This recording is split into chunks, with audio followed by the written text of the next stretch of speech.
Hello student, good evening.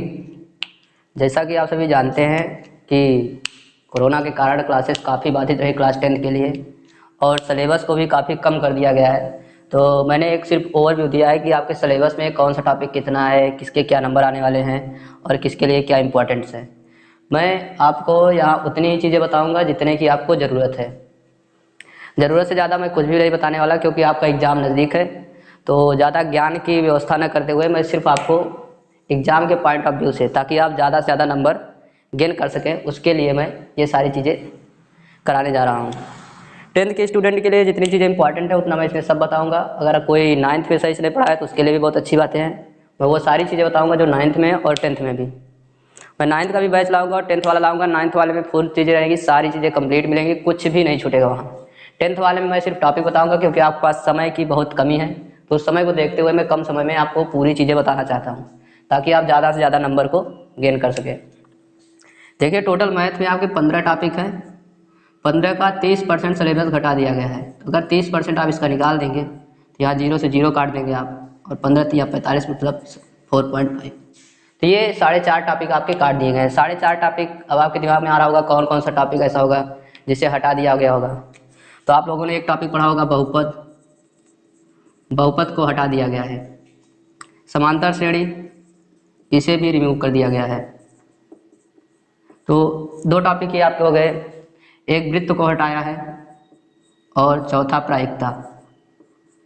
अब आप सोच रहे होंगे कि ये 0.5 वाला नंबर जो लिखा है ये कहाँ गया। तो ये जो आपका त्रिकोणमिति है, त्रिकोणमिति का 8.4 वाला टॉपिक जो था, सर्वसमीका का अनुप्रयोग, इसे क्या किया गया है कि हटा दिया गया है। तो आपको बहुत ही मामूली चीज़ें पढ़नी है, जिसमें मैं सारे टॉपिक्स का आपको नंबरिंग कर रखा हूँ कि किस टॉपिक से कितने नंबर का क्वेश्चन आने वाला है। आपको ये देखना है कि कौन से टॉपिक को आपको ज़्यादा मेहनत करनी है, किस पे कम करनी है, किस पे ज़्यादा समय देना है, किस पे कम समय देना है। देख रहे आपके लिए सबसे इंपॉर्टेंट टॉपिक तो बीजगणित है, दूसरा आपके लिए ज्यामिति है। 18 नंबर यहाँ से आने वाले हैं, 12 नंबर यहाँ से आने वाले हैं। मेरे हिसाब से मैं तो सोचा था शुरू करूँगा आप लोगों के लिए बीजगणित, लेकिन मेरा ये मानना है कि कुछ बच्चे ऐसे होंगे जो 9th में नहीं पढ़े होंगे सही से, तो मैं इसलिए बीजगणित को नहीं उठाना चाहता हूँ। क्योंकि बीजगणित में कुछ ऐसी बेसिक चीज़ें हैं जो मैं आपको 10th में बता के समय नहीं खराब करना चाहता। मैं जो 9th वाली क्लास शुरू करूँगा वो मैं बीजगणित ही पढ़ाऊँगा वहाँ पूरा। तो वहाँ आप 9th वाला वीडियो जरूर देखें, क्लास 9th का, तो वहाँ से आप बेसिक चीज़ें अच्छी सीख सकते हैं। बाकी 10th वाला मैं पूरा बताऊँगा 1 to 0, आपको 0 से लेके हीरो तक पूरा काम किया जाएगा। तो मेरा जो मैंने जो सोच रखा है वो मैं आपको सबसे पहले त्रिकोणमिति वाला टॉपिक कराऊंगा। देखिए, बहुत छोटा सा टॉपिक है, ज़्यादा मेहनत नहीं करनी है, 10 नंबर आसानी से मिल जाएगा आपको। बहुत ही मामूली चीज़ें हैं, बहुत ही कम समय में ज़्यादा से ज़्यादा चीज़ें बता दूंगा। उसमें कोई भी चीज़ें ऐसी नहीं होगी जो आपके सिलेबस से बाहर होगी, और उतना अगर आप सीख गए अच्छे से तो आपको 10 में से 10 लाने से कोई नहीं रोक सकता। तो ये 10 नंबर आपके सॉलिड हैं, इसे आप क्रॉस कर दीजिए। आपके 10 नंबर मिल चुके हैं। बस आपको पूरी वीडियो शुरू से लेकर लास्ट तक देखनी है। मैं ज़्यादा नहीं, इस पर मात्र 2 वीडियो से 3 वीडियो बनाऊंगा 30-30 मिनट की। इस 3 वीडियो को अगर आप देख लिए तो कोई भी क्वेश्चन ऐसा नहीं है जो छूट सकता है त्रिकोणमिति से, और ऐसा कोई क्वेश्चन नहीं है जो आप नहीं बना सकते हैं। तो आप सारी चीज़ें बना भी लेंगे और कर भी लेंगे, तो उसमें कोई भी दिक्कत आने वाली नहीं है। तो मैं आपको त्रिकोणमिति के बेसिक से शुरू करना चाहता हूँ। बाकी आप लोग ज़्यादा से ज़्यादा चैनल को शेयर करें। जितनी जल्दी आप इस चैनल को 1000 सब्सक्रिप्शन तक पहुंचा देंगे, उतनी जल्दी हम आपके लिए लाइव क्लासेस की भी व्यवस्था कर सकते हैं। यह आपके ऊपर डिपेंड है कि आप लाइव पढ़ना चाहते हैं या आप ऐसे रिकॉर्डेड वीडियो ही देखना चाहते हैं। तो आप मेरे चैनल को ज़्यादा से ज़्यादा मात्रा में शेयर करें, अपने दोस्तों तक पहुँचाएँ, उन सभी हिंदी मीडियम के स्टूडेंट को पहुँचाएँ जो पढ़ना चाहते हैं।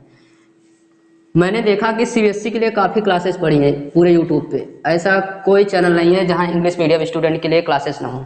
हिंदी मीडियम यूपी बोर्ड के लिए कहीं भी क्लासेस नहीं पड़ी हुई है पूरे यूट्यूब पे। इसलिए मैंने बस इतना सोच के कि यूपी बोर्ड के बच्चों का भी भला हो जाए, तो मैंने क्लासेस शुरू की है।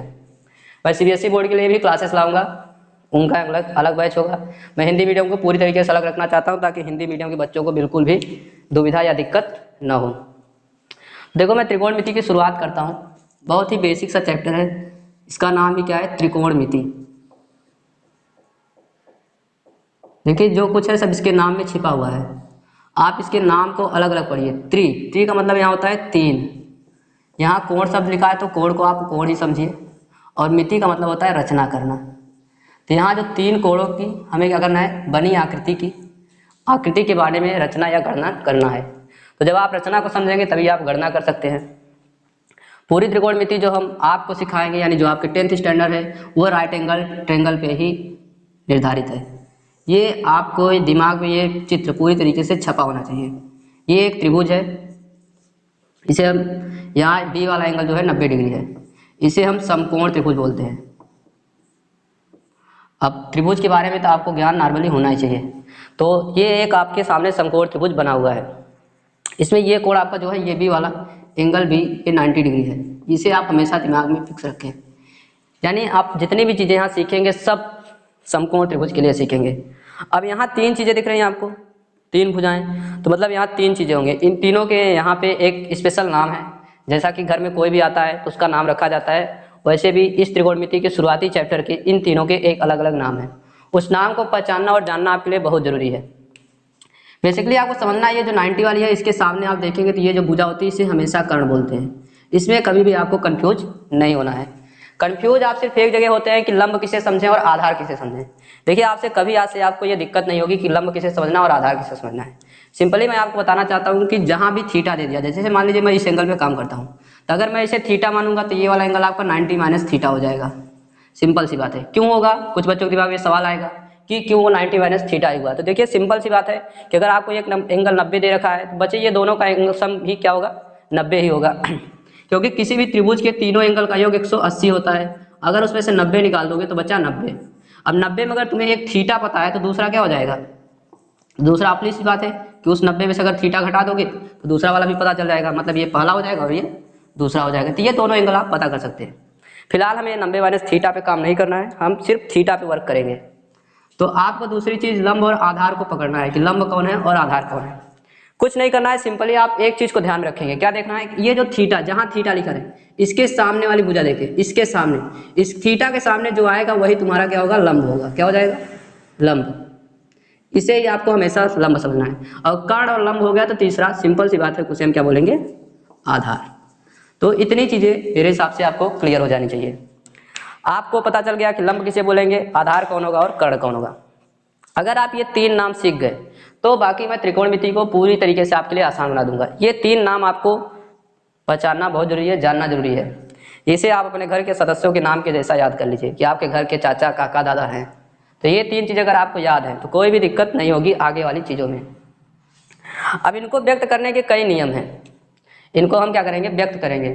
तो व्यक्त किया जाता है कि इसका क्या है? देखो यहाँ 3 चीज़ दिख रही है तुमको। क्या क्या दिख रहा है? कर्ण दिख रहा है, लंब दिख रहा है और आधार दिख रहा है। इन तीनों में आपस में कुछ न कुछ रिलेशन बनता है। इन तीनों को अगर हम लिखना चाहें तो हम इनको कई तरीके से लिख सकते हैं अपने हिसाब से। जैसे कि मान लो हम क्या लिख सकते हैं? कर्ण और लंब का रिलेशन बना दें, फिर इसी को पलट दो, लंब और कर्ण का रिलेशन बना दो, ये 2 हो गया तुम्हारा। फिर लंब और आधार को ले लो, लंब और आधार हो गया। फिर आधार और लंब बना दो, और फिर अगर हम फर्स्ट और लास्ट करें तो क्या हो जाएगा? कर्ण और आधार या आधार कर्ण। ये उल्टा सीधा दोनों बनाना है आपको। हम इसको डिवाइड कर दें तो यही देखिए आपका क्या बन जाता है? अनुपात बन जाता है। तो यहाँ 3 लोगों से टोटल 6 संबंध बनते हैं। इन्हीं 6 से आपका क्या बना है? फार्मूला बना हुआ है। अब अगर आपको ये 6 चीज़ें दिख रही थी, इन्हीं के कुछ स्पेशल नाम हैं। अब वो नाम आपको याद रखना है, उस नाम को आपको सीखना है, उसी नाम को दिमाग में बैठाना है। अगर आप उस चीज़ को कंप्लीटली पकड़ लिए तो आपके लिए कोई भी चीज़ें कठिन नहीं होंगी। जैसे कि देखिए यहाँ से कई चीज़ें ऐसी हैं जो आपको दिख रही हैं, तो मैं यहाँ सबको दिखाता हूँ। जैसे ये देखो, ये क्या है? लंब बटे कर्ण। तो लंब बटे कर्ण को क्या बोलते हैं? साइन। अब यहाँ इसके साथ हम थीटा लगा रहे हैं क्योंकि हम जो वर्क कर रहे हैं इस थीटा के लिए कर रहे हैं। तो ये जो थीटा है इसके सामने लंब ये है, कर्ण ये, तो मतलब ये इन दोनों भुजा का रेशियो बताता है। तो इन दोनों भुजाओं के रेशियो को किसे व्यक्त करेंगे? लंब से। अब ये लंब बटे कर्ण क्या हो जाएगा आपका? Sine theta.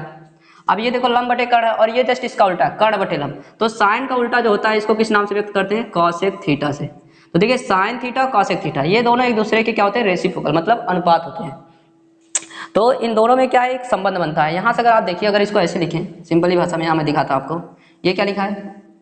कर्ण बटे लंब इंटू, अगर हम इसको देखें तो क्या हो जाएगा? लंब बटे कर्ण लिखा है। तो यहाँ क्या होता है कि लंब से लंब कट जाएगा, कर्ण से कर्ण कट गया तो इसकी वैल्यू क्या आ गई? आपकी 1 आ गई। तो आपने यहाँ देखा कि लंब से लंब कटा, कर्ण से कर्ण कटा तो इसकी वैल्यू कितनी आ गई? 1 आ गई। तो यही क्या बनता है? यहाँ रेसिप्रोकल में अनुपात बनता है। मतलब यहाँ अगर हम लिखें तो क्या लिख सकते हैं? Sine theta into cos theta equal to क्या आ जाएगा? Sine theta into cosec theta sorry equal to क्या हो जाएगा 1 हो जाएगा। तो साइन उल्टा कॉसेक का इन दोनों का संबंध बराबर 1 किया जाता है। तो यहाँ से आपको ये पता चला कि ये दोनों एक दूसरे के अनुपात होते हैं, ठीक है, मतलब कि एक दूसरे के अनुक्रमानुपाती होते हैं। तो जब ये व्युत्क्रमानुपाती होंगे तो ये क्या करेंगे, एक दूसरे को कट आउट कर देंगे। जब ये चीज़ें कट जाएंगी तो इसका वैल्यू क्या आ जाएगा 1 के बराबर आ जाएगा। तो ये चीज़ आपको समझनी थी। इसी तरीके से आप देखिए हर एक अनुपात का अपना एक नाम है। इस वाले लंब और आधार को हम क्या बोलते हैं, टैन थीटा बोलते हैं। क्या बोलते हैं, टैन थीटा। लंब बटे आधार, ठीक क्या हो जाएगा आपका, टैन थीटा। इस आधार बटे कर्ण को टैन का उल्टा क्या होता है, काट थीटा। ठीक है, ये थोड़ा स्याही मिट रही है, फिर से मैं लिख देना चाहता हूँ इसको ताकि आपकी समझ में आए क्या लिखा है, टैन थीटा। तो ये टैन थीटा है, ये आपका काट थीटा है। अब देखिए यहाँ दो और बचे हैं, आधार बटे कर्ण। आधार बटे कर्ण हमेशा क्या होता है, कॉस थीटा, और कर्ण बटे आधार क्या होता है, हमेशा सेक थीटा। तो ये आपके टोटल 6 अनुपात बन गए। इन्हीं 6 अनुपात पे आपको काम करना है। क्या करना है, इन्हीं 6 पे पूरी ट्रिग्नोमेट्री आपको जितना क्लास 10 के लिए पढ़ना है वो इन सभी 6 पे ही आधारित है। ये 6 अगर आपके समझ में आ जाते हैं तो आप कहीं भी इस पूरे त्रिकोणमिति में नहीं फंसने वाले। ये 6 को आप अच्छे से दिमाग में बैठाइए। इन 6 से रिलेटेड मैं आपको फिर आगे कोई चीज़ बताता हूँ, आप इसे एक बार देख लीजिए, फिर वैसे इरेज कर देता हूँ, मिटा देता हूँ, उसके बाद आपको इससे रिलेटेड और भी चीज़ें मैं बताता हूँ। तो इतनी चीज़ें सबको समझ में आ गई हैं। ये क्या होता है, एक राइट एंगल यानी समकोण त्रिभुज है। समकोण त्रिभुज 3 चीज़ें होती है, कर्ण, लंब, आधार। इनके बीच हमें संबंध बनाना था, हमने इनके बीच का एक संबंध बना दिया। यहाँ सभी एक दूसरे के व्युत्क्रमानुपाती है, इसका व्युत्क्रमानुपाती है, इसका व्युत्क्रमानुपाती है, मतलब ये इसका उल्टा है, ये इसका उल्टा है, ये इसका उल्टा है। तो ये टोटल 6 चीज़ें बनी हैं। इन 6 के 6 संबंध, इन सभी के मैं संबंध दिखाता हूँ, उन संबंधों को आप याद कर लीजिए, उसी से रिलेटेड घुमा घुमा के सवाल पूछी जाती है। तो मैं इसको मिटाता हूँ, आप लोग इसे देख चुके होंगे एक बार अच्छे से। यहाँ तक तो मेरे हिसाब से कोई दिक्कत किसी को नहीं होनी चाहिए। अगर यहाँ तक आप समझ चुके हैं तो आगे का देखिए।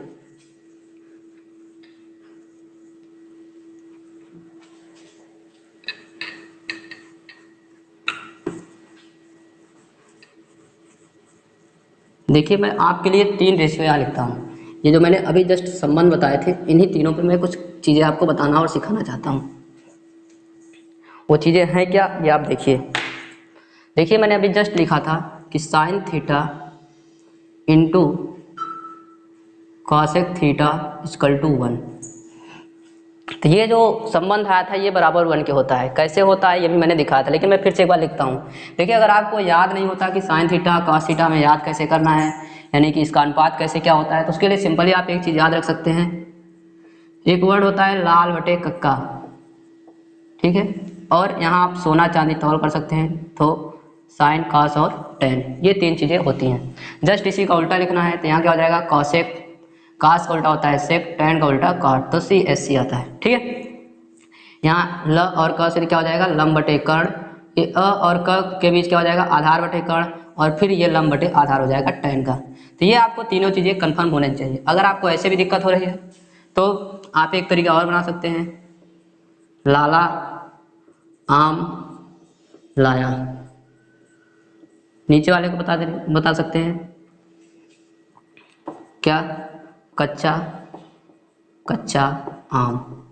तो लाला आम लाया, कच्चा कच्चा आम। ठीक है, तो ये क्या हो जाएगा, लंब बटे कर्ण, ये हो जाएगा आधार बटे कर्ण, और यह आ जाएगा आपका क्या, लंब बटे आधार। तो यहाँ से आप सोना चांदी तौल कर सकते हैं, यानी साइन क्या हो जाएगा, लंब बटे कर्ण, कास हो जाएगा आधार बटे कर्ण, और टेन हो जाएगा लंब बटे आधार।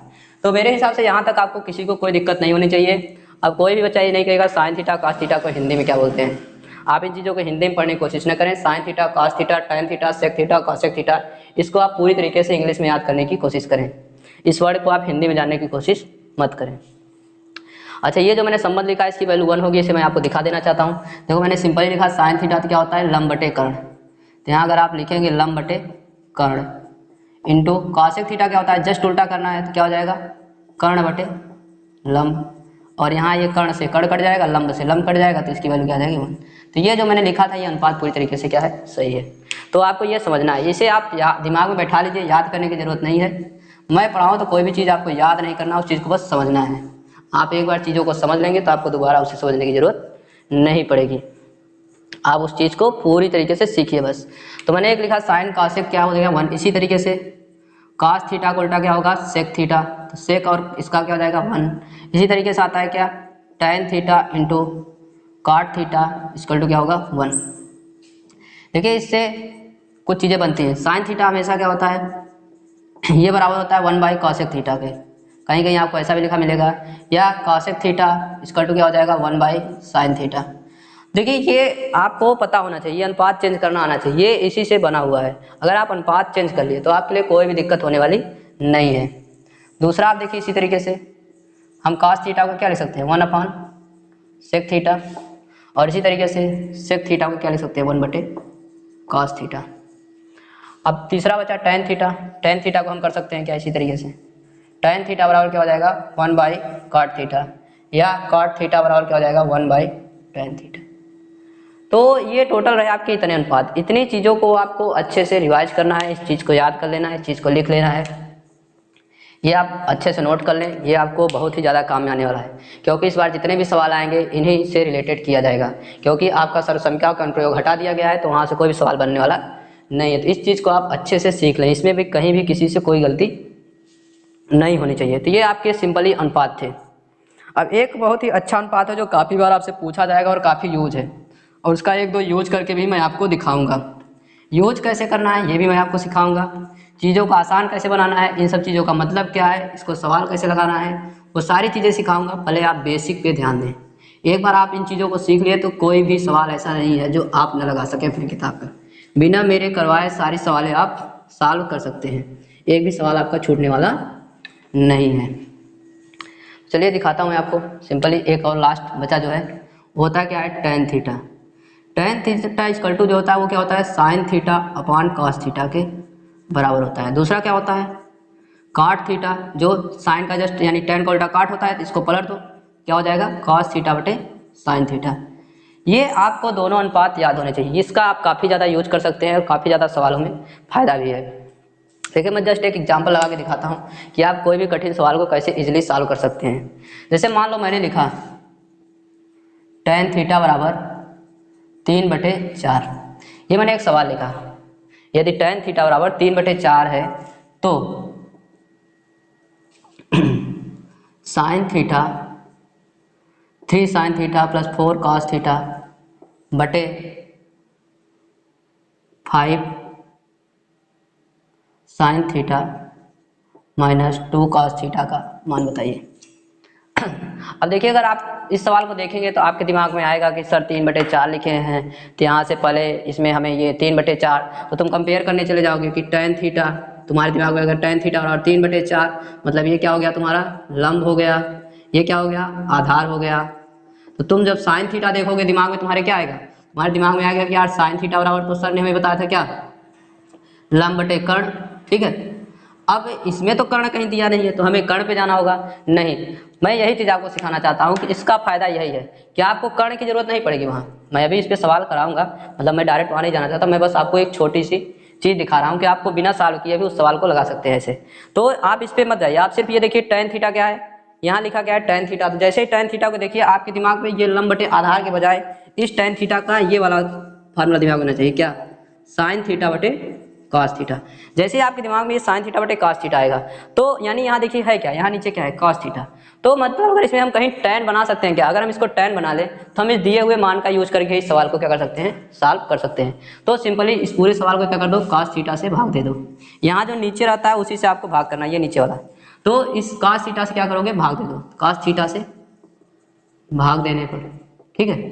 तो जब आप cos थीटा से भाग देंगे तो देखिए सवाल कुछ ऐसा बन जाएगा क्या 3 sin थीटा बटे cos theta plus 4 cos theta बटे cos थीटा होल अपॉन क्या हो जाएगा 5 sin थीटा बटे cos theta minus 2 cos theta बटे cos थीटा।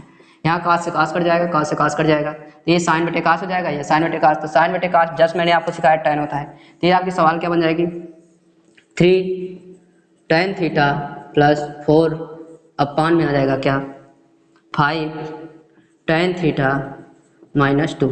अब tan थीटा का मान आपको दिया है, कितना दिया है 3/4, 3/4। तो यहाँ आप इस चीज़ को पुटअप कर सकते हैं, इस चीज़ को आप रखेंगे तो 3 इंटू क्या हो जाएगा 3/4 प्लस 4 सेम यही काम 5 × 3/4 -2 हो जाएगा। ठीक है, आ जाएगा क्या 4, ये 3 त्रिका 9 और ये 4 चौक 16, 16 9 25, तो ये आ जाएगा क्या आपका 25/4 और ये इधर क्या हो जाएगा 15 और ये 4 दूनी 8, 15 में से 8 घटाएंगे तो 7, तो यह क्या आ जाएगा 7/4। तो यहाँ 4 से 4 कैंसिल आउट हो जाएगा, तो फाइनल जो आंसर आपको मिलेगा क्या मिल जाएगा 25/7 आ जाएगा। ठीक है, आप इस सवाल को कितनी आसानी से लगा लिए। सिंपली आपको कुछ नहीं करना हुआ, सिर्फ यहाँ काश से भाग देते ही आपके सवाल क्या हो गई आसान हो गई। तो आप चीज़ों को आसान कैसे बना सकते हैं ये सीखना होगा आपको, जब आप चीज़ों से ज़्यादा लेंदी करने की कोशिश नहीं करेंगे। अब अगर मैं यहाँ से एक बार पाइथागोरस थ्योरम लगाता, फिर वहाँ से मैं कर्ण निकालता, फिर साइन और कास का एक बार साइन का मान रखता, फिर कास का रखता, नीचे साइन रखता, कास रखता, इतना ढेर सारा लगाने के बजाय हमने सिंपली सवाल को लगाया कहाँ से, सीधे कास से भाग देकर सवाल को क्या कर दिया छोटा कर दिया। तो ये चीज़ें आप यहाँ से पकड़ेंगे। इसी तरीके से ये सवाल ऐसे भी बदल सकती थी, इस साइन कास का मान दे के इसे यही सवाल का लिख देता, काट का लिख देता। तो ये सवाल आप लोग लगा के हमें कमेंट में इसका आंसर बताएंगे। अगर काट थीटा बराबर इतना हो तो इस सवाल का मान क्या होगा, सभी बच्चे हमें कमेंट में इसका आंसर देंगे। तो ये आपके लिए एक होमवर्क देता हूँ मैं, उसे आपको करना है। काट में कुछ नहीं करना है, बस आपको यहाँ चेक करना है, यहाँ काट है तो काट थीटा के लिए क्या करना होगा, काट थीटा क्या बनता है आपका कास थीटा बटे साइन थीटा। तो बस आपको यहाँ से पकड़ना क्या है, इस बार भाग किसे देना है, साइन थीटा से क्या करना है भाग करना है। तो ये आपको पकड़ लेना है, बस इतना हिंट मैं दे दे रहा हूँ, बाकी आपको खुद से करके लाना है। सभी लोग करके इसका आंसर हमें कमेंट बॉक्स में देंगे।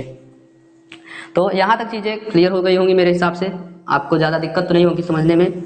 अगर कोई गलती होती है तो उसे आप मुझे कमेंट के थ्रू ज़रूर बताएं, क्योंकि आप ही मेरे अंदर सुधार ला सकते हैं। मैं आपकी पूरी तरीके से मदद करने की कोशिश करूंगा, कहीं भी कोई चीज़ें नहीं छूटेंगी। यूपी बोर्ड के लिए सारी चीज़ें बेनिफिशियल होंगी। हिंदी मीडियम के स्टूडेंट बिल्कुल चिंता न करें मेरे रहते हुए, अगर आप लोग इस सवाल को लिखना चाहें तो लिख सकते हैं, कोई दिक्कत नहीं है। तो वो सवाल आप लिख लीजिए, ये सोल्यूशन मैं यहाँ से इरेज कर लेता हूँ, आप वीडियो को दोबारा देख के कर सकते हैं इस चीज़ को, या रोक के आप बीच में सवाल को लिख लेंगे कि कैसे सॉल्व हुआ है। चलिए मैं आपको ले आता हूँ बेसिक चीज़ों पे, जो आपकी किताब में सवाल बनेगी। फर्स्ट चैप्टर में फर्स्ट आइडेंटिटी से कैसी कैसी सवालें बनने वाली हैं, वो सारी चीज़ें आपको मैं बता देता हूँ, थोड़ा सा आइडिया दे देता हूँ, बाकी चीज़ें मैं अगले पार्ट में फिर से आपको बताऊँगा।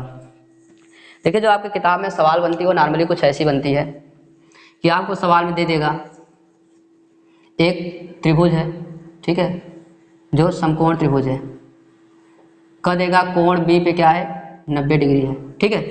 तो पूछ लेगा क्या कि साइन सी का मान क्या होगा। अब इनकी ए बी बी सी कुछ भी भुजा का मान दे देगा, मान लो इसका मान 3 दे दिया, इसका 4 दे दिया, तो कह देगा ए बी 3 सेंटीमीटर है, बी सी 4 सेंटीमीटर है, तो ए सी का मान बताइए, या ए बी 3 है, बी सी 4 है, तो ए सी का मान बताइए।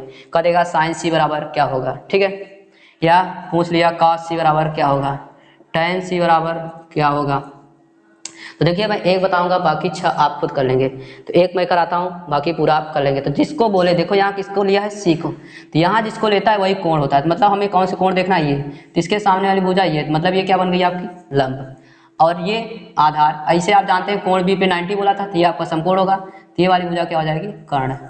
अब आप यहाँ कन्फ्यूज होंगे कि ये दिया लेकिन ये दिया नहीं, तो हम लगाएंगे कैसे। तो देखिए आपके लिए एक पाइथागोरस थ्योरम होता है, जो पाइथा का प्रमेय है, ठीक है, पाइथागोरस प्रमेय। इनका प्रमेय जो कहता है वो कहता क्या है कि जो कर्ण वाली भुजा है इसका स्क्वायर शेष दोनों भुजाओं के वर्ग के सम के बराबर होता है। मतलब कि लंब का स्क्वायर प्लस आधार का स्क्वायर, इन दोनों के सम के स्क्वायर के क्या होता है बराबर होता है।